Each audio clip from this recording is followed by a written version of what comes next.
All right, guys. This two video thing a week is already kicking my butt.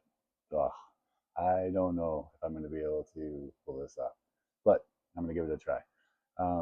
So this is week two, chapter four.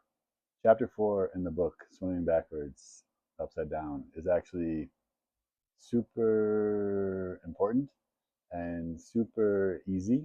And again, I think I made it way too complicated in the way that I wrote it.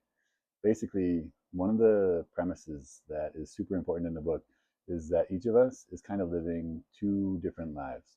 We have an inner life and we have an outer life. The inner life is kind of the thoughts and the kind of things that happen inside, the inner conversations, the way we talk to ourselves, the things that we think about, the dreams, the fears, the insecurities, all of those things kind of contribute to what we kind of live as an inner life. And then our outer life is basically what we present to the world, right? The clothes that we wear, the cars that we drive, if we wear glasses, if the way we wear our hair, whatever, right? Like, do we have money? Do we have status? Do we want to be a bum? Whatever it is, however we want to present ourselves to the outside world, that's kind of our outer life.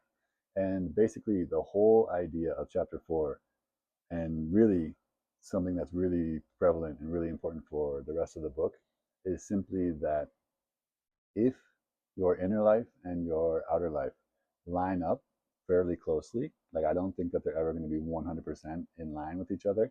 I think there's always going to be things that we hide or don't want to share, or kind of are embarrassed of, whatever. But if they line up in a general sense fairly closely, then you're not going to experience any conflict. There's not going to be any problems. You're going to feel pretty content. You're going to feel pretty happy.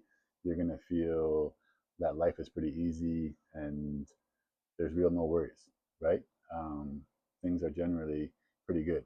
But if your inner life and your outer life are very, very far apart, right? There is what you have going on inside of you and what you're presenting to the rest of the world is completely different, or like a false narrative, or just trying to fake it, which is one of the problems that I see with social media. And we talk about that in the podcast all the time. But yeah, if those things don't line up and they are very, very far apart, you are going to feel conflict, right? There's no way around it.